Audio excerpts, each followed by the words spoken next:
The Celebrity Conspiracy Theory Iceberg Chart is an iceberg chart of my own design. From wacky pop culture rumors to government cover-ups to the ritualistic occult underbelly of modern Babylon, otherwise known as Hollywood. Couple things before we get started. There is going to be a part 2 and 3 to this video series, so feel free to comment any celebrity conspiracy theories you'd like me to cover in the next couple parts.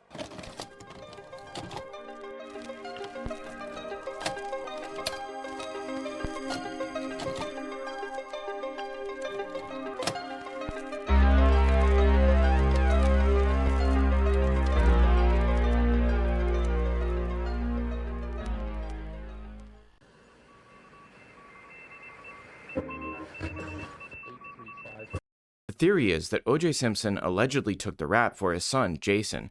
Of course, O.J. was eventually found innocent, but you may not know that there are a few wild pieces of evidence that point to Jason being the killer. Just a quick recap, in 1992, hugely famous athlete and movie star O.J. Simpson and his wife Nicole Brown Simpson divorced after 7 years of marriage. However, the two had a strangely close relationship after their divorce, staying together every now and then, going on huge vacations with their kids, and even being seen in public on dates. On the evening of June 12, 1994, Nicole Brown Simpson and her friend Ron Goldman were found brutally slain at Nicole's home.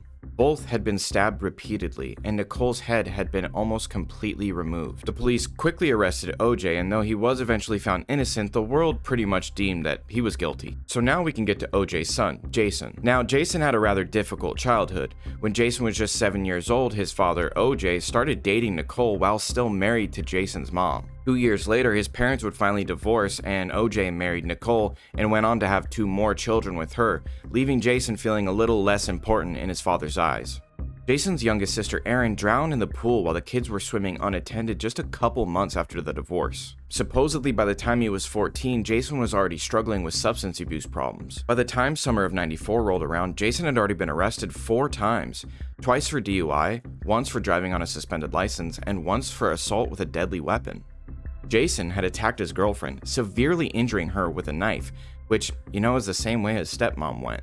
And coincidentally, at the same time that his stepmother was gruesomely killed with a knife, he was on probation for attacking his former boss with a knife. Jason had been diagnosed with intermittent rage disorder, more commonly known at the time as Jekyll and Hyde syndrome. This syndrome would cause Jason to black out, hear voices, and go into violent fits of rage. And he had been hospitalized several times from hearing voices and from these blackouts. Jason had been prescribed a medication known as Depakote to mitigate his rage symptoms and his seizures, but in the months leading up to the murders, apparently he had stopped taking that medication in hopes of trying to navigate his issues on his own. He also kept a diary which was full of manic and sometimes violent thoughts, where he described himself as 3 distinct personalities. 2 of them were kind of angry and violent, and the other one was the good guy, as he described it, and that personality was slowly losing control. The night of the murders, June 12, 1994, Nicole Brown Simpson had reservations at the restaurant Jason was currently working at, but for an unknown reason, she changed plans without notifying either Jason or the restaurant, which allegedly sent Jason into a fit of rage. There were fingerprints at the scene of the crime that didn't match O.J. Simpson or the victims. There was also DNA under Nicole's fingernails, both blood and skin cells, that they could tell wasn't O.J.'s but was probably a member of his family's DNA. But they never compared any of this evidence to Jason. Ron Goldman, one of the victims, was a 3rd-degree black belt. Ron's hands were so bruised up and battered that they thought that the fight between Ron and the attacker must have lasted at least 10 minutes, but OJ didn't have a single bruise, scratch, or defensive wound. In my opinion, one of the most interesting things that happened around the crime was that one day after the crime took place, before OJ himself was ever a suspect, OJ hired top criminal lawyer Carl Jones to represent Jason, even though Jason was not a suspect. Private Detective William Deere had long held the suspicion that Jason Simpson was the actual killer. And his suspicions were seemingly confirmed when he was able to purchase Jason's storage unit that had gone up for auction due to lack of payment. He found and documented a staggering couple pieces of evidence. So a black navy watch cap like a beanie was found at the crime scene, but none of the fibers matched OJ's hair. But once again, the authorities could tell that it was close to his hair, like a family member's. They also found dog hair in the beanie, but OJ didn't have a dog. Jason did. And William Deere found a picture of Jason wearing an identical watch cap while sitting right next to his dog. If you didn't know, the murder weapon was never found and none of OJ's knives matched the wounds. But William found a knife in Jason's storage unit, one that, according to a world-renowned forensic scientist, perfectly matched the wounds. When William Deere concluded his investigation, he sent his findings to 3 crime scene experts, all of whom concluded that Jason should have been seen as a suspect, but the LAPD was not interested. He also sent his findings to 4 mental health professionals who all thought that Jason definitely was psychologically disturbed and needed help. Whether or not he should have ever been investigated as a suspect, it does appear as though Jason has received treatment and turned his life around, as he is now a professional chef. Since we're already talking about OJ, Robert Kardashian, father of the now famous Kardashians, was one of OJ's defense attorneys. Robert and Chris had split in 1991, and according to Robert's next wife, Jan, Robert believed OJ was Khloe's father. Kris Kardashian admitted in her biography that she did have an affair while she was married to Robert, which only fueled speculation. Khloe appeared on James Corden's show during like a game show segment, and he asked her if she believed that OJ was guilty of the murders, which is like a really weird question to ask somebody. But instead of answering the question, she chose instead to eat a fisheye. Do you think OJ did it? But why choose to protect someone you barely know that just used to be friends with your dad when the whole world has already pretty much decided he's guilty? Ashton Kutcher taking the stand, testifying against a man accused of being a Hollywood serial killer. Kutcher saying he went to the home of one of the victims just moments after prosecutors say she was killed.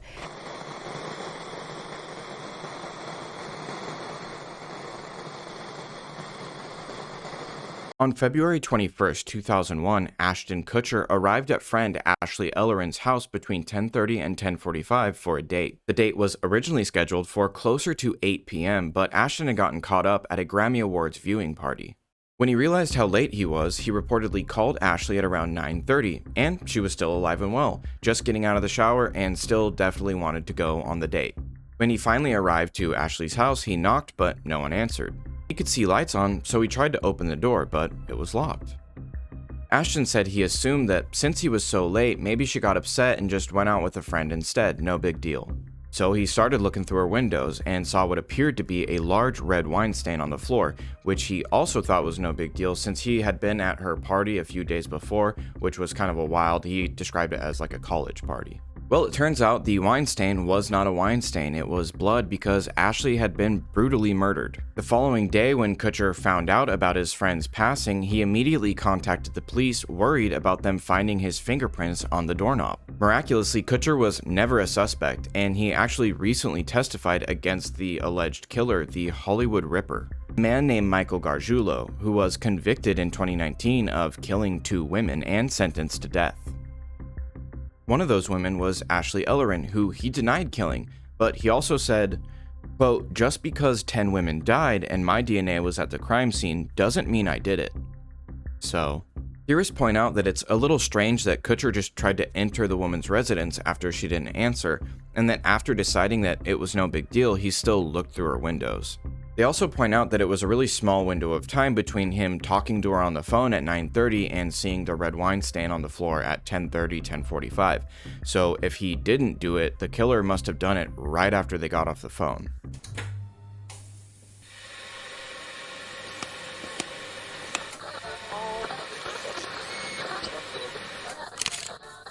Dancers, I ain't got the drummers and that. No. I'm all about the blood.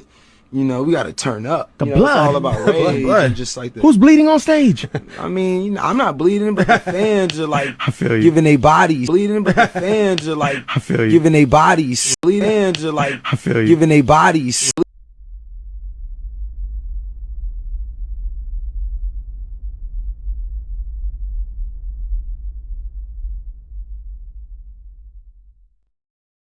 On November 5th, 2021, 50,000 people entered NRG Stadium grounds excited to attend Travis Scott's ASTROWORLD Festival.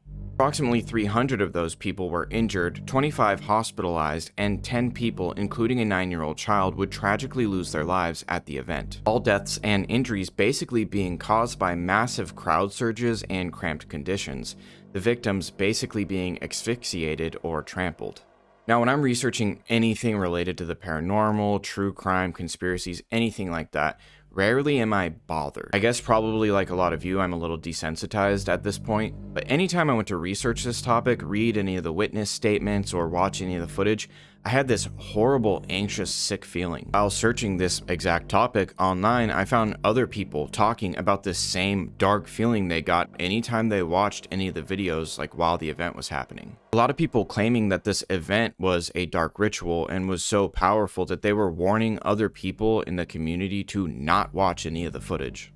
There's a lot of footage I'd love to show you of witnesses talking about what they saw. Like, one girl said that there was a portal opening up above the event. An EMT said that there was at least 30 fatalities at the event, but all of that footage has been scrubbed. So when this tragedy occurred, accusations immediately went wild, ranging from the venue being way over capacity and causing these unsafe conditions, to Travis Scott ignoring the pleas for help from the crowd, all the way to the entire event being a mass ritual sacrifice. It is kind of confusing because at first news outlets reported that 70,000 people were in an area that was only rated to hold 20,000 people. But it's been confirmed that there were around 50,000 people in an area that was rated to hold 70,000 people. But the 70,000 number is the number of people that the stadium in its entirety can hold. And I don't think people are putting into perspective that the entirety of the 50,000 people that were in attendance were all in one area. The event was just kind of crazy from the start. When they started letting people in, it was chaos, and a large group of people took advantage of that chaos and just knocked down barricades and ran in without tickets. Starting the night of the tragedy, a lot of the attendees were reporting some very weird things going on.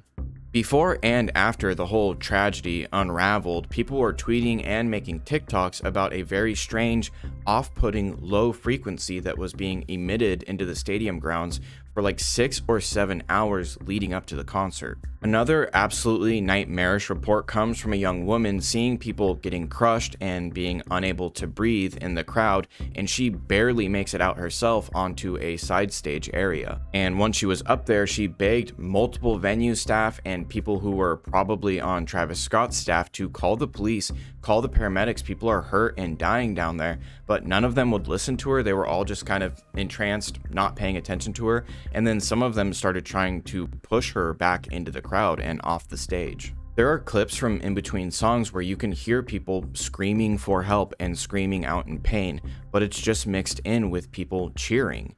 But the weird part is, you can see Travis Scott just kind of staring off into the crowd and looking all around and making these really weird low moans.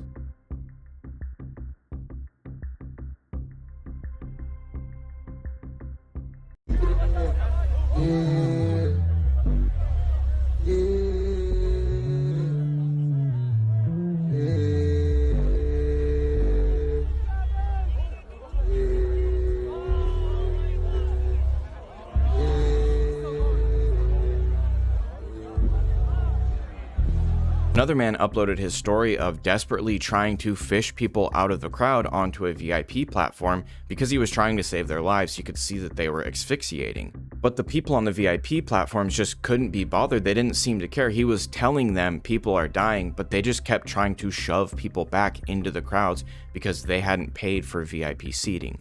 At the time of the event and over the next couple days, it was reported that 8 had died, even though 10 had died.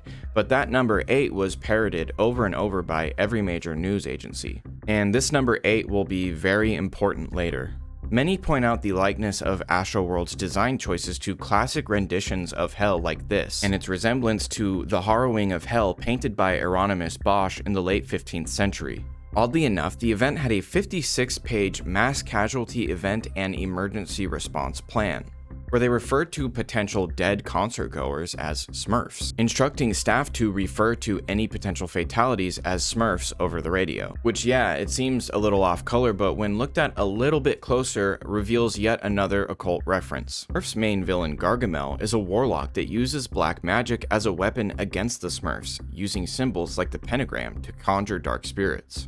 He even names his cat Azazel, which is another name of the angel of death. In another weird detail, on November 6th, the police chief, Troy Finner, announced that a security guard felt a pinprick in his neck right before he passed out. And they couldn't get him to wake up, and they had to give him Narcan to revive him, which instantly worked. And after reviving him, paramedics found a small wound in the back of his neck from where he was assumedly injected. Then there's the theory of 8. So I'm sure other creators have made videos about this too, but I originally saw it on the TikTok KMS Presents. So at the festival, Travis played his new song, Escape Plan, and during that performance, there were 8 pillars of fire surrounding him with a giant all-seeing eye scanning the crowd. Initially, as you know, the next day, everyone was reporting that there were 8 victims. At the time of the tragedy, Travis Scott's first mixtape was 8 years old. And his first EP came out in 2008. And it's at this point that it becomes kind of unhinged crazy, but also almost undeniably linked. Like I said, Travis dropped a song on the day of the festival called Escape Plan. And in the music video for Escape Plan that also dropped the day of the festival, he's wearing a Pearl Jam shirt. Well, Pearl Jam also had a tragedy at a festival in the year 2000, where 50,000 fans crowded into Denmark's Roskilde Festival. While Pearl Jam was playing this festival, 8 of their fans asphyxiated and passed away. Rolling Stone magazine called it a rock and roll hell. And this is Pearl Jam's merch for their 2000 tour that they were on when this happened.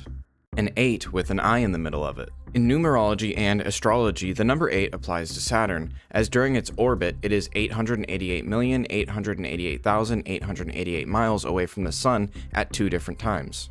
Saturn also has a massive, permanent hexagon-shaped storm on its surface. Sound engineers have looked at pictures of the rings of Saturn and said that they resemble pictures of audio waves. Cymatics is the study of the physics of sounds and their visual representations. Remember that low-frequency sound people were reportedly hearing for 6 or 7 hours before the show started? Well, several cymatics experiments have successfully formed hexagon shapes using these tables of sand or water and vibrating them with low frequencies, frequencies that make people uncomfortable or even angry.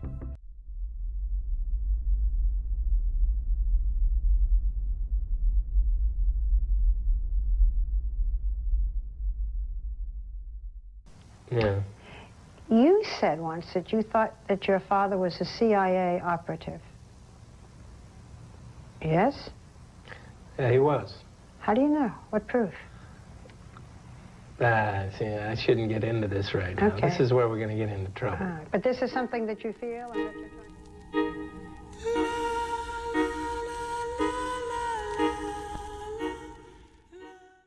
On March 24th, 1997, Woody Harrelson gave an interview with Barbara Walters, and she asked some hard-hitting questions, and to the shock of the viewers, he answered candidly. When you were 7 years old, your father went off to prison, convicted of murder.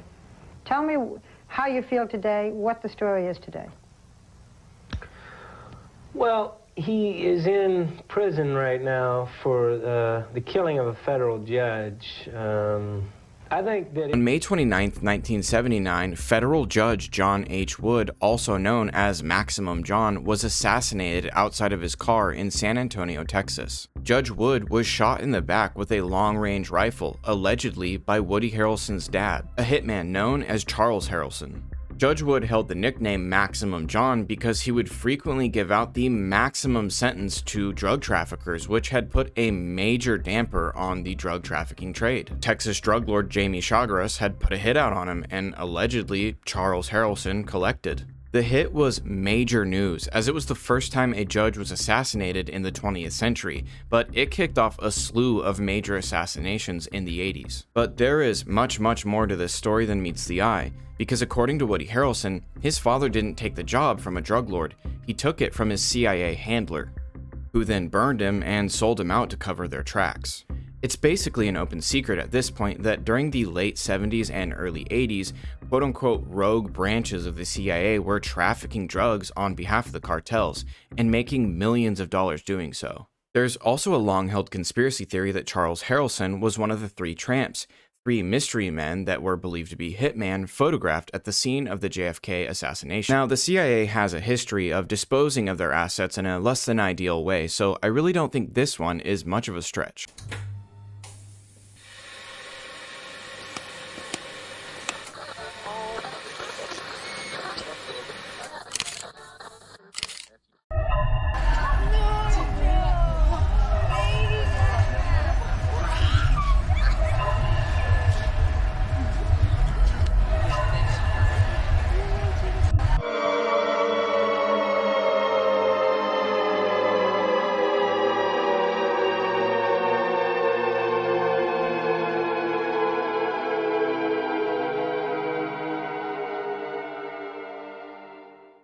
The main theory with Lady Gaga is that in order to secure her fame, she played some kind of role in offing her friend and early collaborator, pop singer Lina Morgana. Lina was this young, beautiful, extremely talented, laser-focused singer-songwriter whose whole idea was to be a drastically different, bombastic character in every music video.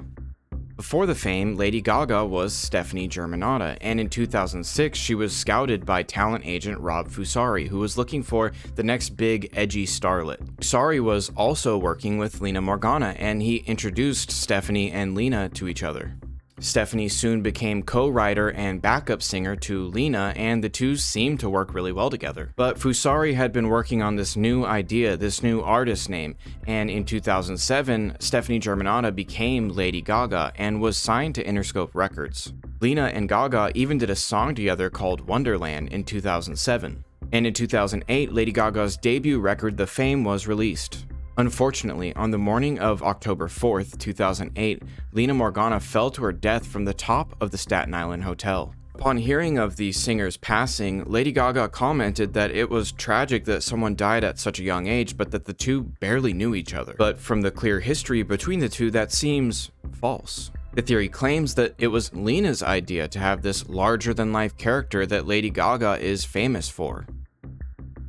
And one of the biggest contributors to this theory is none other than Lina Morgana's mother, who went so far as to make a video set to one of Lina's songs all about how Lady Gaga had stolen Lina's ideas and all of her over-the-top looks. And listening to the song in that video, I gotta be honest, it is a little bit bizarre how close the timbre, the actual way Lina sings, is to the way Gaga now sings.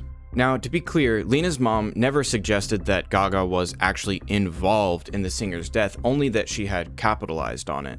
And she's been quoted saying that Lady Gaga holds her daughter's soul. Now, Gaga was across the country in California at the time of the tragedy, but it's a little bizarre that falling off of roofs or being pushed off of buildings is a common inclusion in Gaga's artistic expression. I find it interesting that while Gaga sang America the Beautiful at the Super Bowl halftime show, she jumped off the roof of a makeshift set into the arena. It's an odd kind of out-of-place reference that seems to have nothing to do with the performance or the subject matter. The best example is the Paparazzi music video, which opens with Gaga being assaulted and then thrown off a roof by none other than the Northman himself. And at the end of the Paparazzi music video, as Gaga is being escorted towards the car that is completely surrounded by paparazzi, the sound is a jumbled mess, but if you listen closely, you can hear Lina's name being yelled 3 times.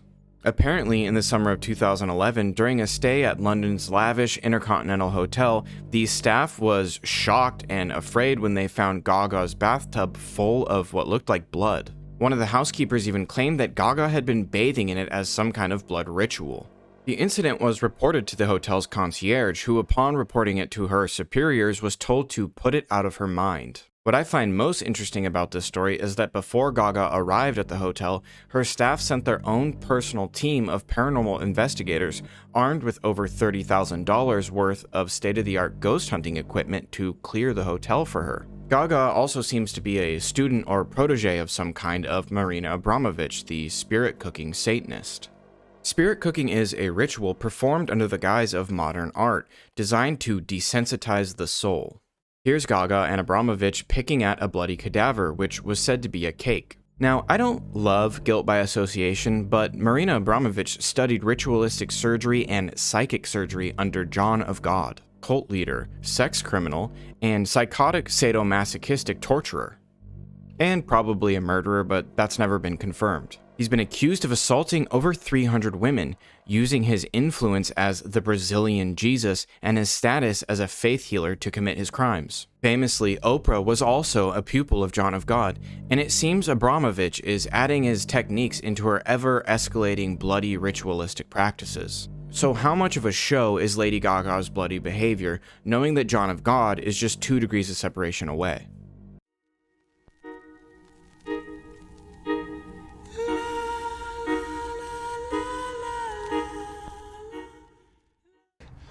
You can go on the attack, but you can also hold your fire and do the unexpected. You can kill them with kindness.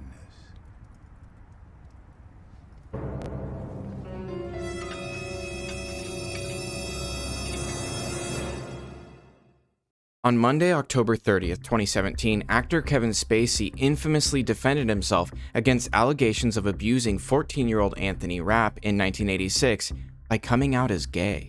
Within 2 days, 4 more people had made allegations of abuse and sexual misconduct against Spacey, and Netflix had paused production on the 6th season of his show, House of Cards. Within a week, his talent agency dropped him, and he was hit with a mountain of allegations, ranging from creating a toxic work environment to straight up abusing young boys.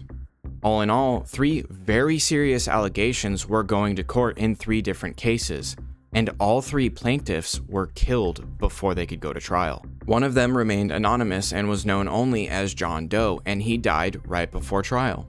A woman named Linda Culkin, who had known about Spacey's abuse of young actors for years and had been gunning for him for years, was hit by a car and died. But this is probably the craziest one. A literal Norwegian prince who made a very credible accusation that Spacey grabbed his junk under the table at a charity event took his own life after Spacey posted an absolutely unhinged video on YouTube titled "Kill Them with Kindness." Now, Spacey actually made a habit of posting one of these videos every year around the holiday season, beginning with "Let Me Be Frank," posted to his YouTube in 2018. I mean, after all, we shared everything, you and I. I told you my deepest, darkest secrets. I showed you exactly what people are capable of. I shocked you with my honesty, but mostly I challenged you and made you think. And you trusted me, even though you knew you shouldn't. So we're not done, no matter what anyone says. And besides, I know what you want. So this is a lot. So Spacey was on those flight logs, and Jeff had chastised Spacey over their sacred no camera rule. So people think that's what he's referring to, but also this mug. This mug is a very specific commemorative mug made for the Queen's coronation. See, Kevin Spacey has a very special relationship with the royal family in the UK. He spent 11 years as artistic director at London's Old Vic Theatre, basically turning the whole thing around and making it a big success again. A feat which would get him knighted by the Queen herself, who thanked him for his service to England's theatre. Which is weird, because at the time Scotland Yard, London's police force, was investigating Spacey for 6 different counts of sexual assault. That's 6 accusations out of 20 that were all made by people who worked for him at the Old Vic Theatre. And trust me, if someone's getting knighted by the Queen, they know whether or not they're being investigated for something. So she knew. Here's a picture of Spacey and Jeffy Boy's right-hand lady, Miss Maxwell, sitting in the ceremonial thrones, which is like a big no-no. You're not supposed to touch those. Those are just for the Queen and the Duke. But this trip to the palace was arranged by the Duke himself and Spacey's good friend, Prince Andrew. See how this guy is kind of friends with all the wrong people? So he gets accused, makes these videos, and wham bam, all of his accusers are just gone.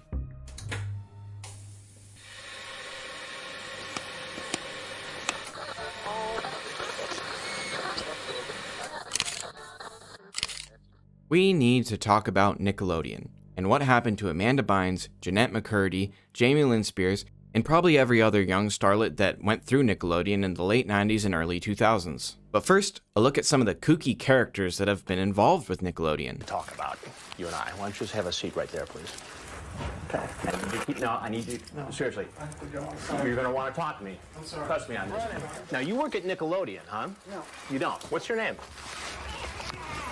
Justin Smith, a freelance post-production editor caught red-handed on To Catch a Predator. Justin was fired from Nickelodeon, only to be rehired at Nickelodeon to work on SpongeBob in 2019, even though they knew he's a registered sex offender. Brian Peck is a longtime collaborator with big Hollywood names like Brian If You Know Singer, and Nickelodeon king Dan Schneider. More on him later.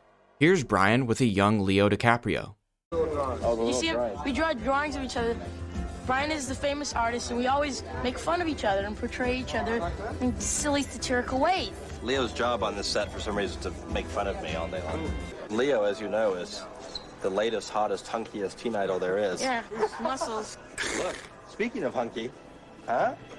Brian Peck was a dialogue coach on The Amanda Show, where he spent 6 months abusing a minor until the family found out and had him arrested on abuse of a minor charges. As soon as Peck got out of prison, he was hired by Disney to work on The Sweet Life of Zack and Cody. I can't even list all of the things Brian Peck has been caught red-handed doing to all of the child actors he's repeatedly rehired to work with. This is Ezell Chanel, who was working at the Nickelodeon animation studio in 2005 when he abused a 14-year-old boy at the studio. When the boy's mother became suspicious about how Ezell was acting around her young son, she looked him up and found his name on a Megan's Law website, which had him listed as an offender because he had previously abused a boy even younger than her own son. Nickelodeon hired this guy knowing he was an offender, and he felt comfortable enough at work to re-offend in the studio. Jason Handy, who worked on The Amanda Show and All That, used his connections to become a serial abuser of children. Flying around the country ostensibly under the guise of casting, gathering charges in California, Michigan, and North Carolina. Jason pled no contest to 2 felony counts and was sentenced to 6 years in prison, after which Nickelodeon said that they would crack down harder on background checks. Marty Weiss, a talent scout that worked closely with Nickelodeon on shows like iCarly, abused a boy for 3 years, starting when the boy was just 11 years old. Speaking of iCarly star Jeanette McCurdy recently released a memoir called I'm Glad My Mom Died. McCurdy writes that in her 3rd year on iCarly, when she was just 16 years old, she was forced to be photographed in a bikini and encouraged to drink by someone who she just referenced as the creator. The show's creator is Dan Schneider. After her show with Ariana Grande was canceled after just 1 series, Nickelodeon tried to offer McCurdy $300,000 to keep her experiences with the studio private, an offer which she refused. This man, Dan Schneider, was a top executive at Nickelodeon and was responsible for the creation and production of shows like All That, The Amanda Show, iCarly, Drake and Josh, Sam and Cat, Zoe 101, Victorious, and so on. Dan Schneider is also very into feet. Okay, no problem, I'm not trying to kink shame, except his predilection is aimed at children. Here's Nickelodeon's logo in 1998. There was even a tweet from the official Sam and Cat account, a show that he was executive producing, that said right on the bottom of your foot, take a picture, hashtag it Sam and Cat Saturdays, and send it over. He would even take pictures of the feet of the kids that were starring in his shows and post them to his social media. The guy was disgusting. But it gets way worse, and just a reminder, this is speculation. Dan Schneider was the creator and producer of Zoe 101, starring Jamie Lynn Spears. In late 2007, it was announced that the 4th season would be Zoe 101's final season. Shortly after this announcement, the press caught wind that Jamie Lynn Spears was pregnant at just 16 years old. The theory is that Dan had been abusing Jamie and was actually the father of this child. Dan Schneider was also responsible for discovering Amanda Bynes. Dan discovered a very young Amanda Bynes at a comedy camp in California, and he went to great lengths to stay involved with her. After several pilots with her as the star didn't work out, he eventually landed her The Amanda Show. In 2003, Dan was trying to help Amanda get emancipated so that she could move in with him and his wife Lisa, and eventually was successful in helping her obtain a legal separation from her parents. Years later, Amanda famously accused her father of sexual abuse and then recanted that allegation, then changing it to a father figure. I understand that a network that is aimed directly at children would probably attract creeps, but it's bizarre to me that Nickelodeon would continually repeat hire people that were on the registry.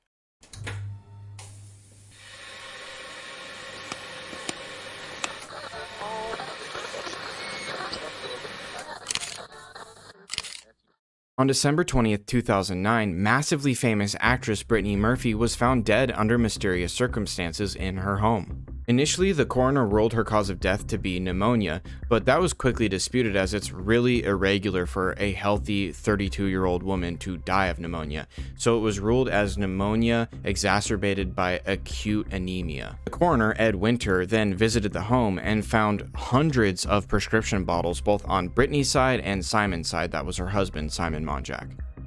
The prescription bottles were also under several different names, which is highly irregular and illegal.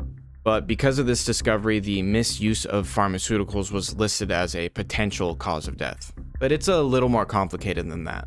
See, Simon was a real sketchy guy and was known to all of those who he left in his douchey wake as a con artist. He literally conned a young American woman in Paris into believing that he was totally in love with her just so he could hook up with her.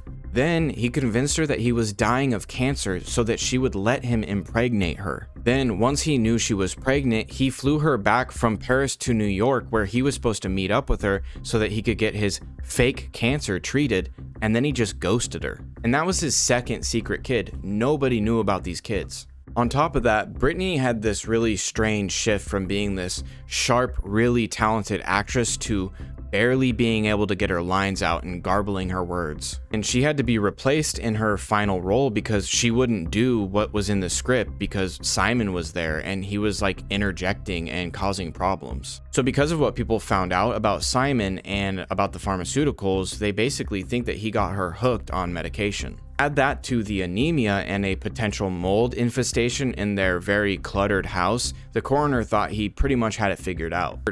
After her death, Simon and Brittany's mom made several bizarre appearances together, and on 60 Minutes it came out that they were sometimes sharing a bed, but also that Brittany had left everything to her mother. All signs were kind of pointing to Brittany had gotten really sick, and so Simon basically just neglected her in order to attain her money, but Brittany left everything to her mom, so now he was just kind of attaching himself to her mom. So that's what everybody thought, but then 5 months later, Simon passed away from the exact same thing that Brittany died from. He was found dead under mysterious circumstances and they ruled it to be pneumonia.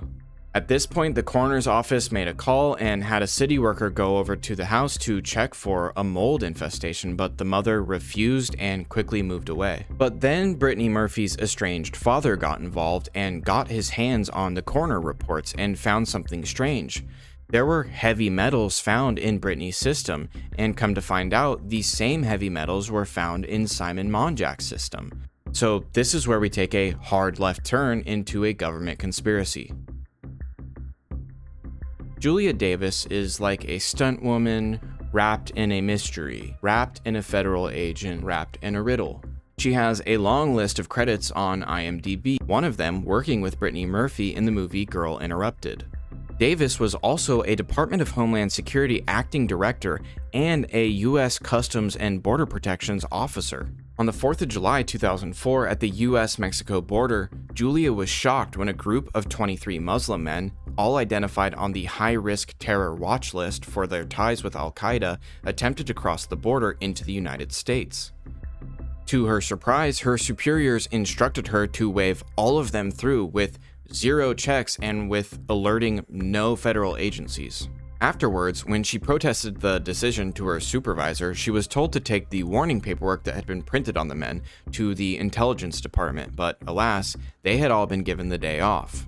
Afraid of what she had gotten involved with, she just decided to report the whole situation to the FBI since her superiors at the Department of Homeland Security didn't want anything to do with it. Shortly after, her home was raided by a Black Hawk attack helicopter and 27 federal agents in full kit, including assault weapons. Julia Davis and her husband weren't home at the time, but her elderly parents were. They were house sitting for them. Her parents were shackled and her mother was thrown face down on the floor. Elderly father, who had a heart condition, was handcuffed and sat down in the 100-degree weather. Her father unfortunately suffered a heart attack on the scene and the agents didn't respond and didn't call for EMT, and he would actually pass away shortly after. Embarrassingly for the DHS, Davis' 25-year-old neighbor filmed the entire raid. But he also would be found dead in his home under mysterious circumstances and the footage disappeared. Davis was arrested and accused of being a domestic terrorist, a charge which she insists was placed on her for one of 2 reasons. Either because she had embarrassed the agency or messed up some kind of attack that was being allowed, like a false flag. After a lot of fighting and legal problems, Davis was eventually released but was fired from her job. So she immediately filed a wrongful imprisonment suit against the DHS. It was at this point that, bizarrely, the DHS reached out to Brittany Murphy. They claimed that Brittany Murphy gave them testimony that helped their case against Davis. But that wasn't true, so Murphy was forced to refute that statement in writing, which basically made their case against Davis useless. As soon as Brittany Murphy's lawyer had sent that letter to the DHS, Simon Monjack was immediately arrested and threatened to be deported back to the UK. According to Simon's mother, he was followed, beaten in the street by 2 men, and then detained for 9 days until Murphy was finally able to get him out. But after that, the two were extremely paranoid and installed 56 cameras in and around their home. Complained to friends of constant black helicopter flyovers, their phones being wiretapped, and claimed that they had caught men dressed all in black looking into their windows on camera. And they believed that all of this was because of their support for Julia Davis. Incredibly high levels of multiple different types of heavy metals were found in both Brittany Murphy and Simon Monjack's bloodstreams, and heavy metals can often be a sign of poisoning. The coroner ruled that this must have been because the two both had dyed their hair. Both scenarios are equally bizarre and sad, and the only thing that is certain is that something drastic changed in the last couple months of her life.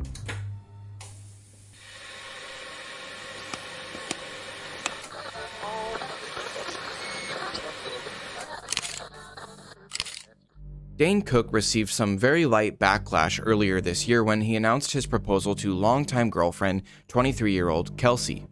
Some of the backlash was your normal, 50-year-old actor marries girl half his age, but some of it looked a little further into the past, showing pictures of 17-year-old Kelsey attending game nights at Dane Cook's house, along with other underage girls as young as 14.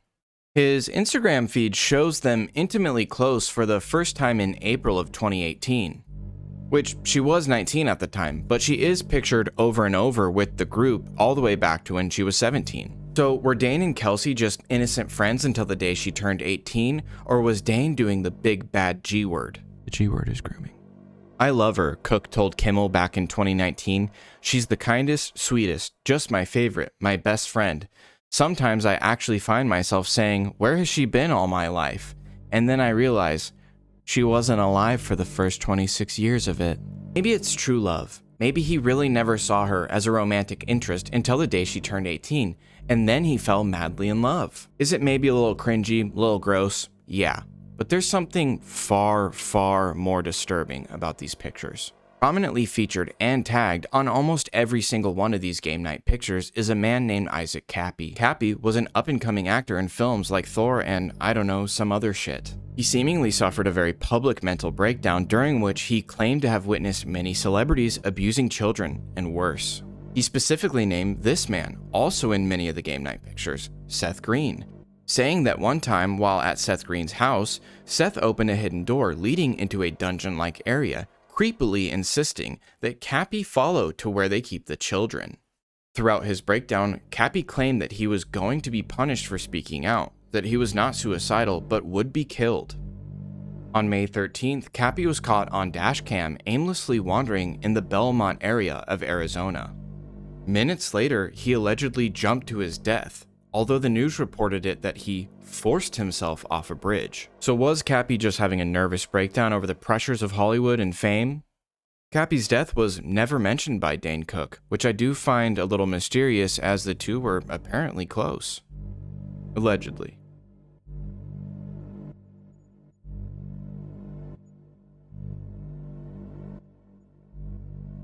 Okay guys, that is it for today's video. By the time this one goes up, I will already be working on part 2, but please comment and let me know if there's any theories you'd like me to cover or what kind of videos you'd like to see on my channel. If you liked the video, please hit the like button, subscribe, and hit the notification bell so you don't miss part 2. This also goes a long way to getting YouTube to put my video in front of more viewers, which I'd be very thankful for. I have almost 100 videos on my TikTok, PARASYKE TV, and you can follow me on Instagram at MaxPowersTV. Thanks again, and I'll see you all soon.